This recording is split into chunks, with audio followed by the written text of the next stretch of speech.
Hey, welcome to episode 99 of Tangible Takeaways. I'm Jackson, and today I'm going to talk about how, with what we're talking about today, maturity is required. And I'm Todd, and I'm going to talk about how acceptance and approval are not one and the same.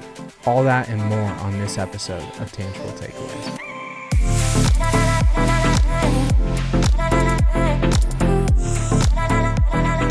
Hey, welcome to episode 99 of Tangible Takeaways.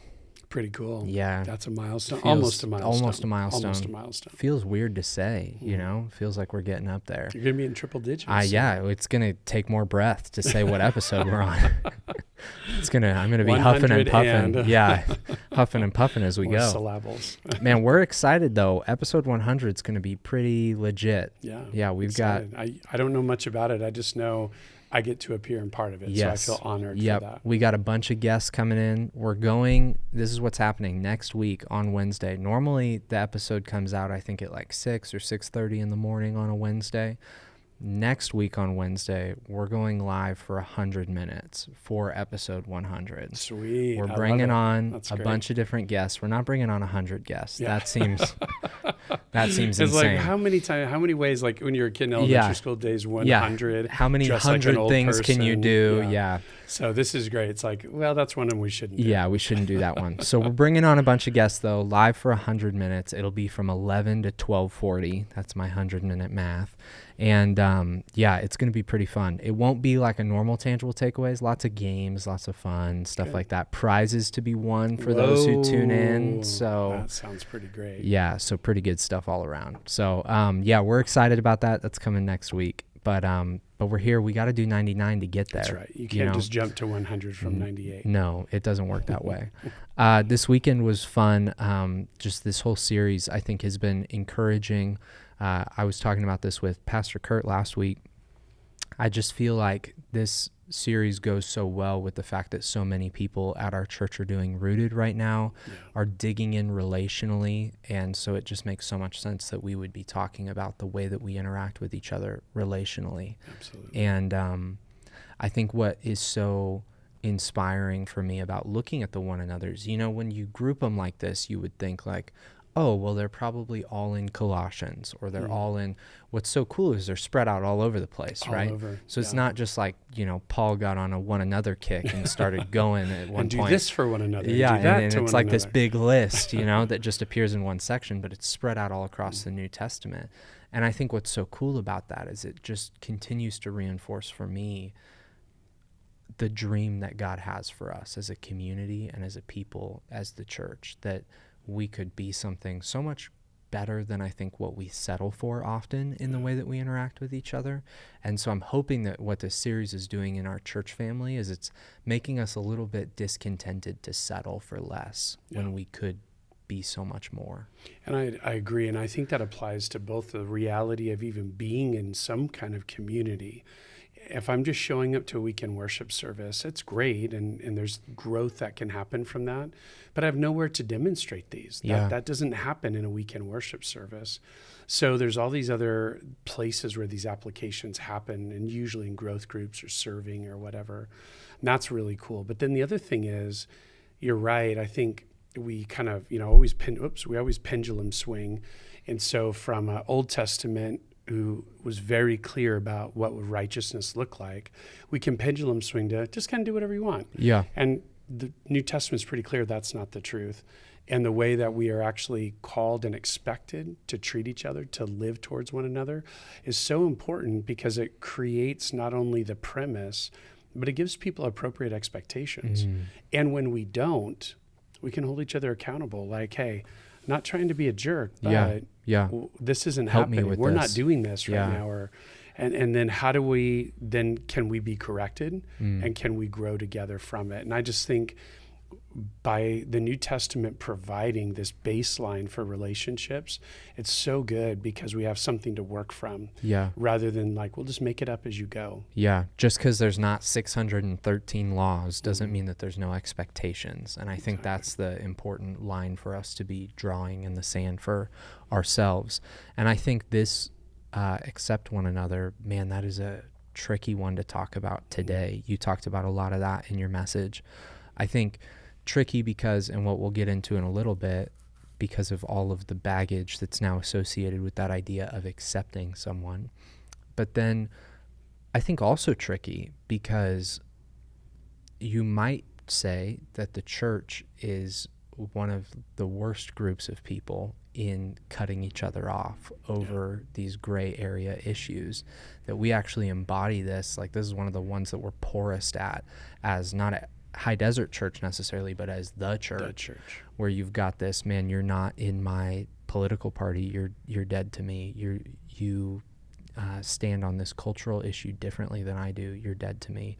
And then you get into all of the denominations, right? You look at that. What a great example of us literally drawing lines in the sand over gray area issues. That's just, it's, some of that is deeply rooted into kind of the American Christian experience. Yeah.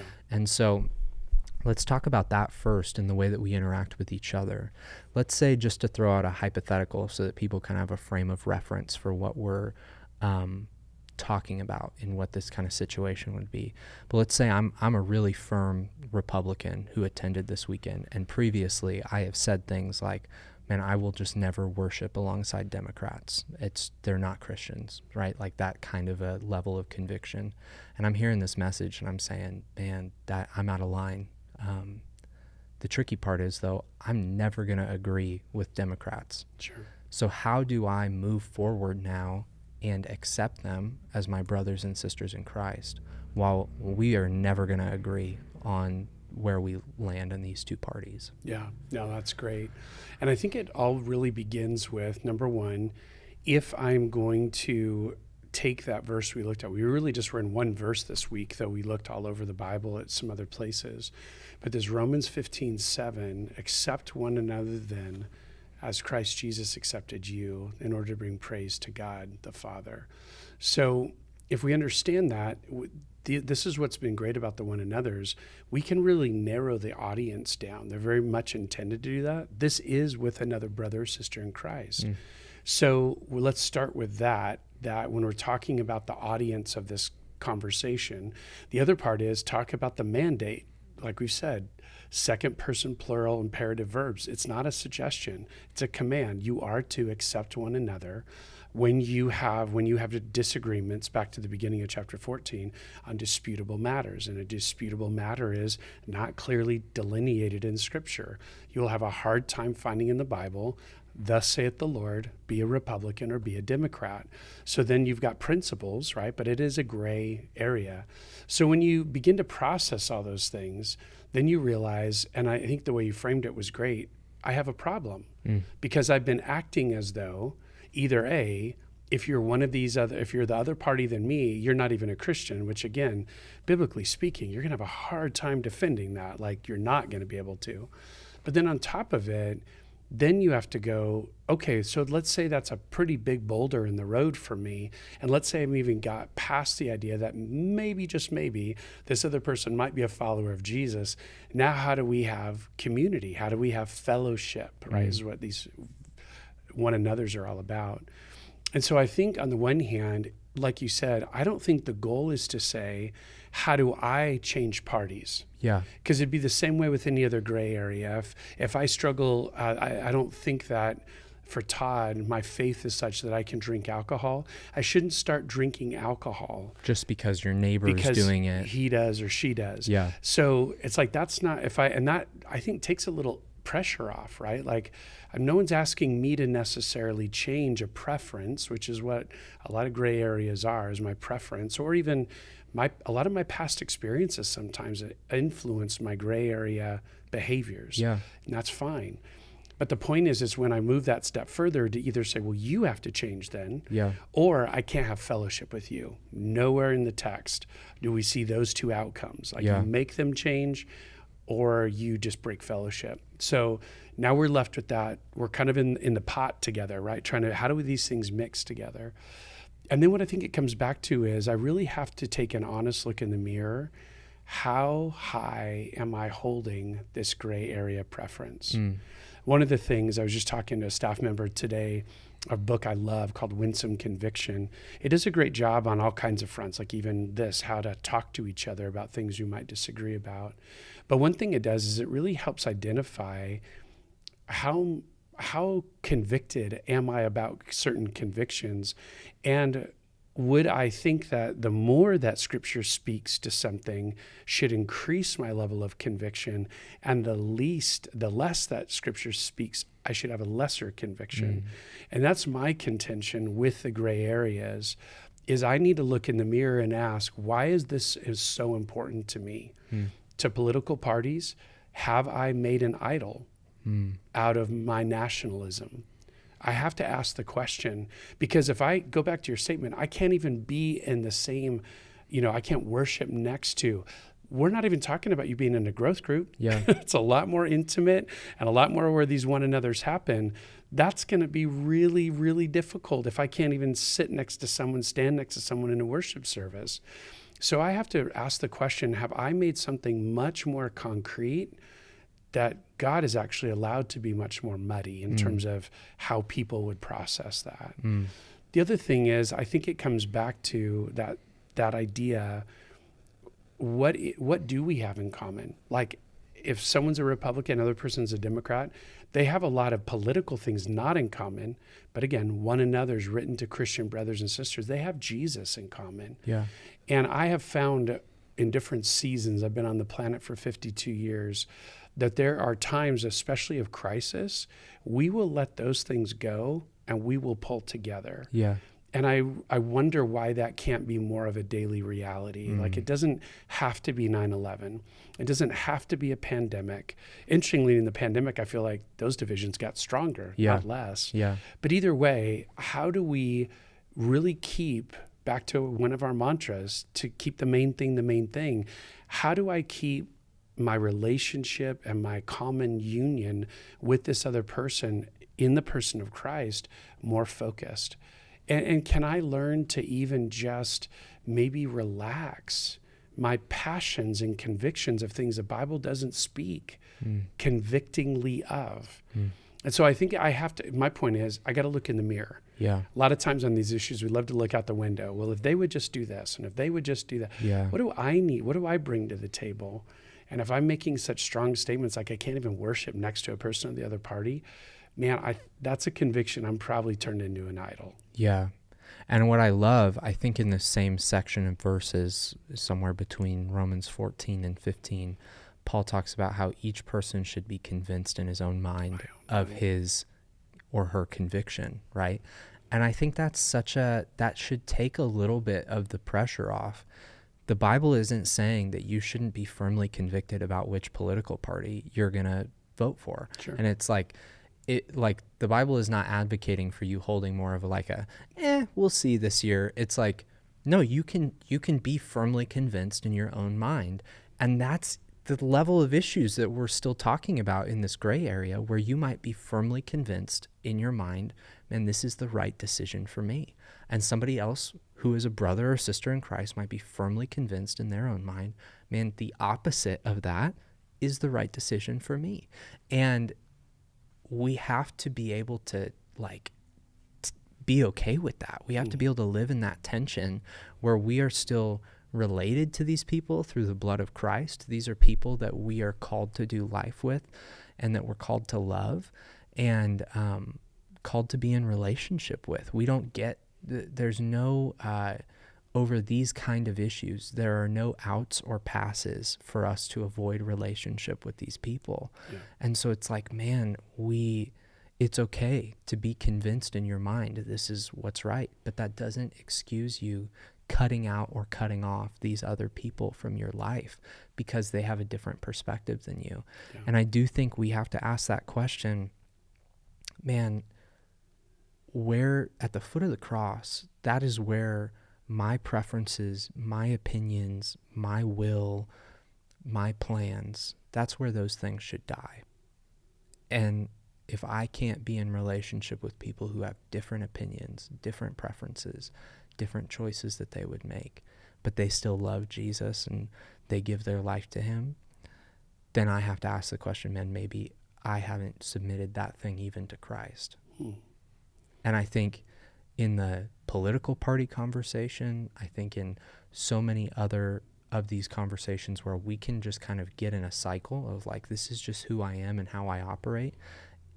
I think we have to ask the question, man, have I submitted that thing to Christ first? Because let alone, who cares about the other person at first? If I haven't submitted it to Christ, I'm not going to be able to submit it in relationship to this other person. That'll never happen.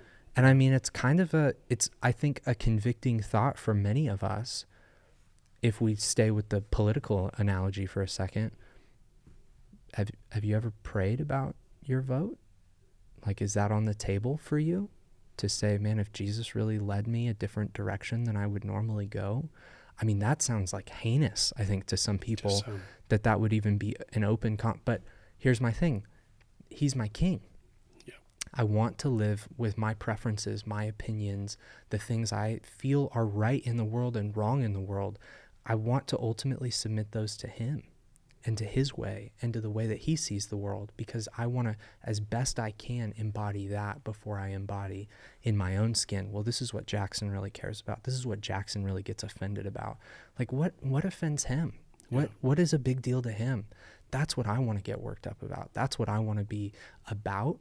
What are the things that he's for? That's what I want to be for before I'm for the things that Jackson would naturally be for. Yeah, no, I love that. That's so good. I also think this too, does accept one another potentially help me with humility? Because maybe what happens is, a phrase we've talked about is that echo chamber thing, that when I was hearing you say that, it made me think about that, where I can keep reinforcing, not just to myself, but who I surround myself with. I just want to keep echoing the same ideas. Use straw man arguments all the time. Yeah. Right? We all just think and say, whoever I'm allowing into my life, they just keep reinforcing. But maybe accepting one another, what that does, if I'm going to receive that other person, again, through the shed blood of Christ, that's what our bond is, and these other things matter less, maybe what will naturally come up, rather than me trying to convince them of my opinion, is to ask them, how did you land there? Yeah. How are you involved in that practice? How can you do this? Because that's what I think would have happened in the early church. How can you buy that meat that's been sacrificed to idols? I'm not trying to be judgy and unkind, but it just rips against everything in my conscience, because do you know how my family lived for hundreds of years sacrificing to Molech or whatever? And hopefully the passion could be a little more subsided. But I think that's a great conversation to go, and what does Romans 14 and 15 say? I'm surely not going to do that when we're sitting down together. Yeah. I'm not going to feed that to you when you come to my house. So it's always about my love for you supersedes any of these gray area convictions I'm going to have, and I'm not going to partake, or I'm not going to talk about my thing and try to win you to that because of where you're coming from, how that affects you. So I just think that humility is really powerful, because this is in that same conversation I had earlier today. I said, it's fascinating how maybe one good reason for humility in and of itself is on some of these gray areas, I've changed my mind over the years. Yeah. So how fascinating is that? Again, not core doctrines, but in gray areas, I went to the wall and even said, I can't have fellowship with you because I do, or I believe, or I am, whatever. And then now, 5 years, 10 years later, I changed my view on that. And we had a feud for nothing. Yeah. Because I was actually willing to change that posture on a thing that wasn't biblically black or white, right or wrong. Yeah. And so I think even that, it keeps me in a place of humility to be able to go, I can accept you, and I'm not going to make that the mountain between us. Yeah. And who even knows, maybe at one point, one or the other of us changes a conviction, and that's even easier. Yeah. There's not even that potential rift now, because we actually see that gray area the same way. Yeah. No, it's so true. I think that we have to be operating out of a belief that we know the right way to do something when we're willing to break relationship. Because you are saying, in doing that, you are so in the wrong in what you've decided to do that it makes no logical sense for me to have a relationship with you. And so you have to just be so convinced that your way is not the right way, it's the only way. And people who would choose any other way are out of their minds, and it's not worth even doing life with them because they're not sane, right? Like, I mean, that's the level and that sounds crazy when you like really start to work that out. It's how most of us are living our lives though, right? Like if you like really start to walk it out, it's like, man, I am living with some of that level of conviction over some of these issues that it's not as clear, as black and white as I want to make it. Yeah. And it becomes a lot more about thus saith Jackson than thus saith the Lord. And that's what I want to keep coming back to, is what does he say? And how am I submitting to that? How am I getting under that? And man, these practices are a great place to start. And it's not this like agree to disagree or agree that we'll never speak about it, right? Like, I mean, you think about Jesus's disciples, where you've got the tax collector and the zealot in the same group. I mean, one guy is like, I will literally assassinate political leaders. And then the other guy is like, I literally have sold my life over to those political leaders and I'm making a bunch of money doing exactly, profiting from it. And so it's like they politically have nothing in common at all. Yet Jesus calls them to be part of the same group, to do life with him for 3 years. And you don't think that ever turned into a spirited conversation down the road? Imagine that conversation around the fire at night. Yeah. So Matthew. Yeah. It's like you literally got one guy that is killing political leaders. That was his job before Jesus. And then you got another guy who is literally sold out to those political, like, that's going to get awkward. It makes you wonder if they had nicknames for each other, like sellout and, murderer. Yeah. Yeah. But I mean, you're right. Just within the disciples, that's a great example of Jesus, in a sense, kind of forcing, and what was the glue? Jesus. Yeah. Relationship to him and what he called them to have relationship to each other, but not your political opinion or side. Yeah. And it forces Jesus to be the most important thing to you. And I think that's what we have to stress so much about this accept one another concept. There is a high level of spiritual maturity required to pull this off. Jesus personally to you has to be the most important person. But then also when it comes to those, because Romans 14 and 15 is really clear. If you don't have a conviction about something, but somebody else does, you submit your freedom to that person's conviction. It requires maturity around the convictions that people have, to not just get so convicted and worked up about every living thing under the sun. Yeah. Because otherwise your mature brothers and sisters are going to keep submitting their freedoms to that, and you could take advantage of that real easy. Like, well, I run the show now. Yeah. I get to decide what we do and don't do based on how frustrated I get, based on how worked up I feel. And it's like, that requires maturity to say, well, what is the threshold? What is the level at which I have a conviction about something that I can't engage in this, that I can't go there, that I can't do this? Because if you keep raising that flag over every issue, it is going to make it harder and harder and harder for the rest of your brothers and sisters to live in accordance with the biblical authority in their life. Really, Jackson, as you walk that out, what you've just described are the headwaters of legalism. Yeah. Right? Like in the era I grew up in, I wasn't at these churches, but when it was, men need to dress a certain way, women need to dress a certain way. And it wasn't just modesty. It was like this even article of clothing. Yeah. Women need to wear a dress below the knee or whatever. That was more than just the culture. There were churches that was stated. Yeah. Christian colleges that would spread into these areas of legalism about literally these sidewalks are for men, these sidewalks are for women. And you boil all that down, and I think there was probably a heart that was after trying to protect people from themselves. But at the end of the day, they all became rules. Yeah. And what is a rule outside of God's black and white clarity of Scripture is birthed out of a conviction. This is a gray area that I am making very solid. Everybody's going to have to do it this way. Everyone's going to abide by it. So it's really interesting as we're talking, I'm listening, going, yeah, that's actually the evolution of legalism. Yeah. Is that my conviction needs to now become law. And interestingly enough, not just for me, but for everyone. Yeah. And I think that's why it's so important for us to, the centrality of this accepting of one another is submission to Jesus. That is where it all starts, because there will be some who submit to Jesus and they would say, man, I have strong opinions about everything. And so in submitting to Jesus, they are reinforced in, man, I don't need to have strong opinions about everything. Maybe these 3 things, those still hit that level for me, but I got to cool it on these 80 other things that I had huge convictions on. And then there will be others that they're not convicted about almost anything, that in being submitted to Jesus, they'll say, no, but this is a big deal to me because it's a big deal to him. And so it's like, that's a good, like, give and take. It brings us all to a central place. And if you get outside of that, you're going to start doing damage to people and to this concept of accepting one another. So maturity required, I think, for what's ahead. Love it. Then you get into the baggage that's connected to this idea today of accepting, which is, like you said this weekend, never really historically been there. This is a very new way that we're looking at the idea of acceptance. And you kind of pointed at what our culture is asking for is approval. And I would even say our culture might even be looking for promotion beyond approval, right? So it's not just that you'd be cool with what I'm doing, but like, if you accept me, then you're going to promote my stuff.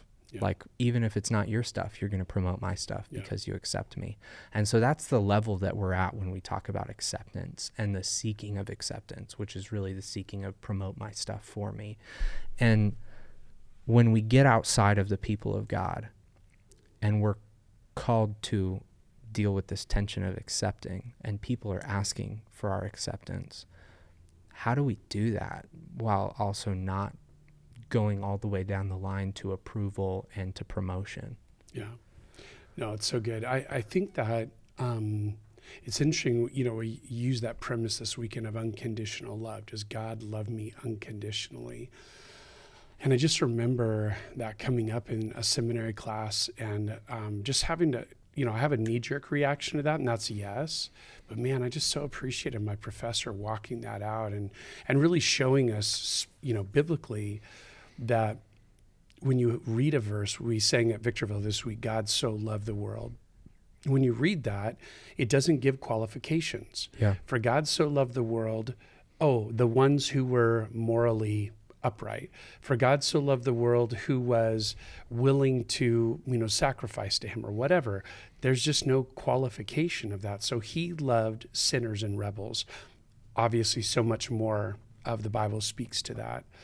So we've got to kind of walk away with God even loves people who he knows will ultimately reject them. So it's not even like, I loved you knowing you'd change your mind, knowing you'd change your heart. Even when you don't. And some that will die in their lack of belief and faith, that doesn't mean his love expressed wasn't there for them. So we've just got to do away with any kind of caveating of accepting in terms of, I cannot even have a relationship with you. I just don't see that from, again, what's the middle part of the verse? Just as Christ accepted you. So that's where this verse and we went there a little bit this weekend, it gets out of just the one another's to brothers and sisters. And now we're looking at, well, Jesus loved us before we were his brothers and sisters. So now we've got to kind of you go to that this is love, that when you were rebels and sinners. Enemies. God. So then as we think about that with people then in our lives, in our oikos, let's say, who aren't followers of Jesus, and let's say that's very much the cultural milieu that they love and live in, is that if I want you to accept me, and it means everything you said, approval and even promotion, now the Christian's got a difficult time because it's saying, the person is saying, I don't have to in any way not accept you, not begin with, there's a bridge for a relationship. But then I have a real problem, though, approving and even promoting what God has so clearly said, that is outside of God's will and design. So I think what I have to do, and here's the interesting thing, I think a lot of us are doing these gymnastics in our head, but we're not really having this conversation, right? Part of it is we have differing levels of relationship with people in our oikos. Those who are not believers, some of them, they're still on the fringe in a lot of ways. We do life with them. We might work next to them. They might be our neighbors, extended family. But maybe because that common bond of Christ isn't there, we don't have real deep conversations and whatever. So on the one hand, they really might not verbalize to you, why aren't you accepting me? Because they think you aren't because of our cultural definition, but they don't make the conscious effort to bring that up to you and kind of confront you with that. I think it's the people we know well. Yeah. Right. So let's even kind of narrow that down to that group of unbelievers. It's ironically the people we know really well and then the total strangers. That's how it works, doesn't Yeah. it? Yeah. The ones that we know well might very well, out of that depth of relationship, challenge us with, I just feel so unaccepted by you. And I think when especially there's the cause for the conversation, either they make a statement like that or ask a question, or we just realize they're talking about something, I'd kind of have to speak to it. I would just kind of say, number one, let the occasion provide the conversation, rather than we're just sitting having coffee and it's like, I accept you, but I don't approve of anything. I just don't know if that's going to do of any good whatsoever. So, but let's say the conversation creates the occasion to talk about this subject. I think there's a way that we can, even just from biblical principles that we shared this weekend, say, you know what? Please don't ever misinterpret that I don't love you and don't appreciate and accept you as a human being. You might not use this phrase, but an image bearer of God, created with great purpose and value. That's never off the table. That's always center. But I have, as a follower of Jesus, there's a real clarity to me about the way that he's called us not only to believe and have faith, but how we walk. And understandably, when you're walking a different way than that, I can't celebrate that. I would be undermining the very thing I believe. I hope you can understand. Yeah. Like, I hope you can see the dissonance that creates for me, but also don't extrapolate that therefore I don't want to have a relationship with you. And that's never in question. That's at least some of the ways I've seen that handled, or even I haven't had a lot of those conversations, but I've had a couple and been able to say, can you see it this way? I'm not writing you off. I'm not kind of putting that judgmental stamp of you're unacceptable to me, but I have to define what acceptance means. Yeah.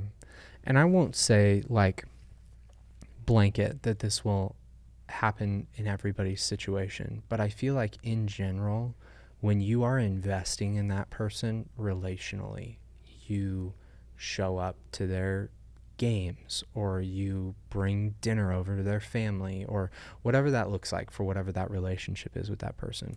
When you're investing in them relationally, you probably won't come to that conversation because you are living out your acceptance of them. It's in your behavior. Yeah, that you love them, that you're for them, and that you have their best in mind. You're demonstrating that in your actions. I think it's those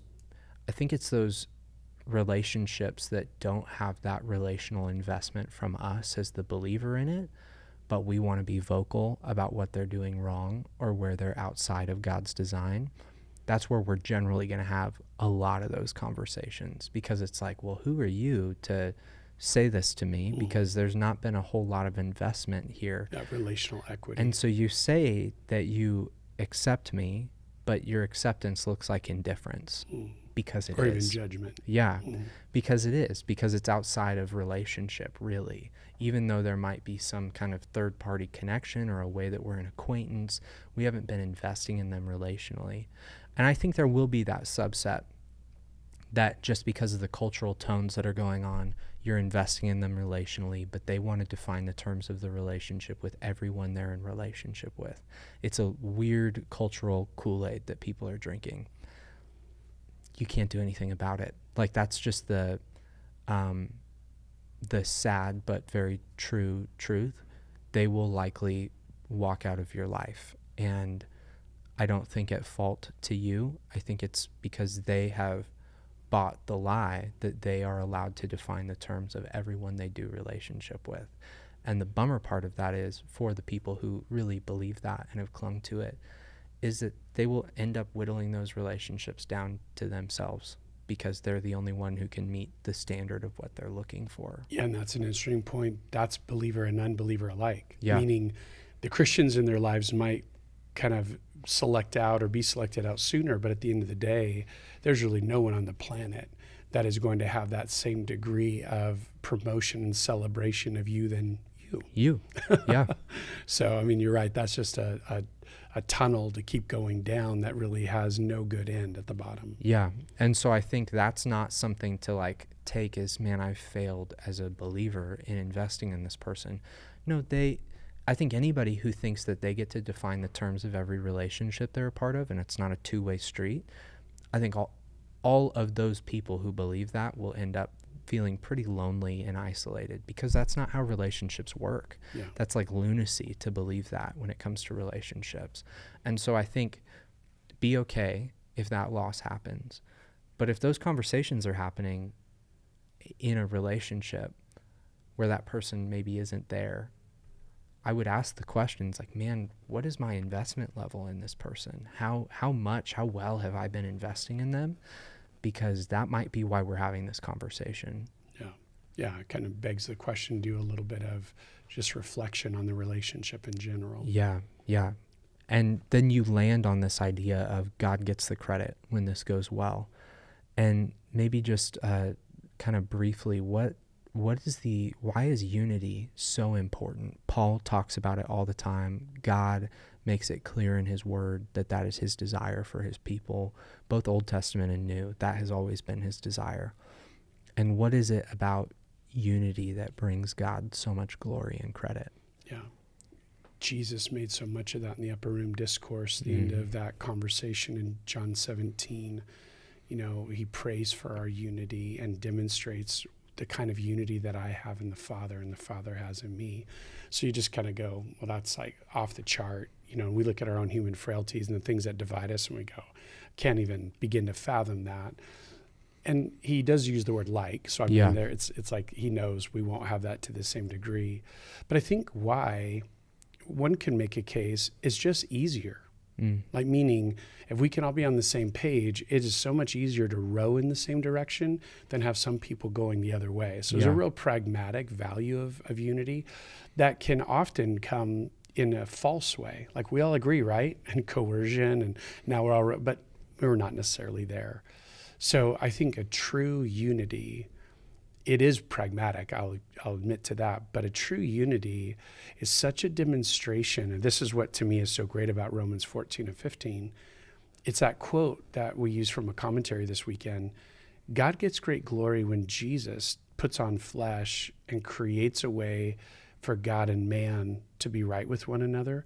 But God gets a whole nother level of praise and glory when these formerly slaves to sin, now liberated, now brothers and sisters in the same body, they can get over themselves and have a unity. So it's almost like it goes down a generation. Here's the Father and the Son having this kind of unity from eternity past all the way beyond. Then you have this unique season of the God-man and what he provides for us. And that's like, God, I can't believe you do that for them. They're rebels and enemies.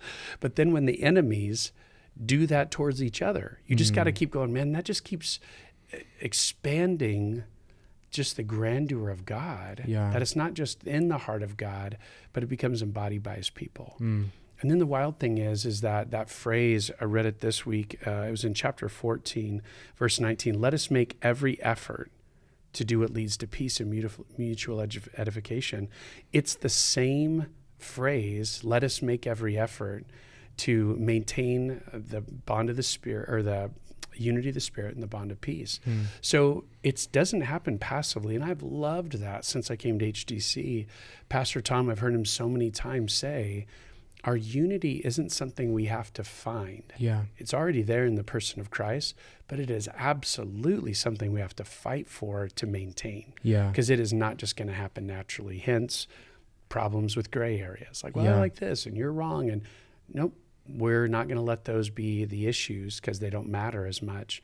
And our unity matters way more. That very next phrase, by the way, I didn't read it this weekend, in verse 20, do not destroy the work of God for the sake of food. Like, it's a great line. Understand the value of things. Look what God has done to bring you together. Don't let silly things like what kind of food divide you up again. And I think there's something interesting biblically when you look at the Tower of Babel on it's kind of the last time in human history that humans are united around something other than God. And his confusion that he brings to that situation and their speech and then the culture and all of those things that kind of begin rippling out from that, I think ultimately leads us to a place that unity can only be found in God. And so it's naturally disjointed naturally. Yeah, we're disjointed naturally. And so it was like, you need something bigger than yourself to rally around, to be unified. And I don't think God got scared in that Tower of Babel situation, but I think that's what God saw. That was the danger to human history, is, wow, look, they have found something bigger than themselves to get unified around. And if that's anything other than me, that's going to create some real problems for the rest of human history. Yeah, you can make it, based on what you just said, you can make a case that was the biggest idol up until that time. Yeah. The idol of, we are going to be self-sufficient and we'll rally together. And if we all come together, then maybe we can pull it off and do it. And so that confusion now means that unity, I think, looks ever increasingly strange to people because it's not natural anywhere. Yeah. You can't find it. You can find falsehoods of it in your political party or in iPhone versus Apple or in the sports team that you root for. But at the end of the day, all the people who are a fan of that team, still this group of people think we should cut this guy and this group of people think we should trade for this guy. There's no unity there. As much as we feel like there's camaraderie, true unity is only found in God. And that is this much bigger thing than ourselves, that if we live in submission to him, it becomes so natural to be unified, and it looks so unnatural to everybody else. And that's why, to me, that was the last point in the message this weekend, is there is an unbelieving world who is very aware of what you just said, that we don't naturally find unity in much of anything. The last 3 years would very much demonstrate that in our own country. However, when they see brothers and sisters living in unity, and it's a unity that can't be just surface or just, made up, pretend. When they watch believers who will lay aside lesser things for the sake of unity and for the sake of the gospel, I think they're going to see that as so winsome and so supernatural, so unique from the human experience, and we just want to keep dividing all the time. Yeah. So I love that, and I think it just powerfully communicates, this is what happens, this is one of the outcomes of the gospel, and there's really no other way to get there. Yeah. No, that's great. Well, I hope it's been an encouraging episode here for you on Tangible Takeaways. And as always, let us know if you got a takeaway there in the comments. Don't forget to like the video, share it with a friend, and subscribe so that you get updates about future videos as well. Thanks so much for taking the time. Yeah, thank you for the invite. Yeah, that's all we have for this week. We'll catch you next week on episode 100 of Tangible Takeaways. We'll see you guys then.